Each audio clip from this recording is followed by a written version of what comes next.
ଜୀବନର ବ୍ୟସ୍ତତା ଭିତରେ ତୁମେ ଏତେ ହଜିଯାଅ, ଭୁଲିଯାଅ ଯେ କେହି ଜଣେ ଅପେକ୍ଷା କରିଛି। ସାରା ଜୀବନ ତ ଅପେକ୍ଷା ହିଁ କରେଇଛ। ଭାବିଛ ଏହାର ଅନ୍ତ କେବେ? ବହୁତ ବୁଝାଇଲିଣି ଏ ମନକୁ, ରହ, ସେ ଭାରି ବ୍ୟସ୍ତ ଅଛନ୍ତି, ତାଙ୍କୁ ହଇରାଣ କରେ ନା। ଜାଣିଛ, ତୁମେ ଯେମିତି ଜିଦଖୋର, ଏଇ ମନଟା ବି ମୋର ସେମିତି ଜିଦଖୋର।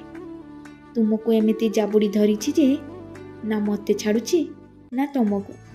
ଅହରହ ଅନଳ ପରି ଜଳୁଛି। ଦିନ ଯାଇ ରାତି ଆସୁଛି, ପୁଣି ରାତି ପାହି ଦିନ, ସେ କିନ୍ତୁ ଜଳୁଛି। ଦିକ୍ ଦିକ୍ ଦିକ୍ ଦିକ୍। ଶୁଣିଥିଲି ସମୟ ସହ ତାଳ ଦେଇ ଜୀବନ ବଦଳେ, କିନ୍ତୁ ତମକୁ ନା ସମୟ ବଦଳେଇ ପାରିଛି ନା ମୋତେ ବଦଳେଇଛି। ଆଚ୍ଛା କୁହ ତ, ଏମିତି ଆଉ କେତେ ଦିନ?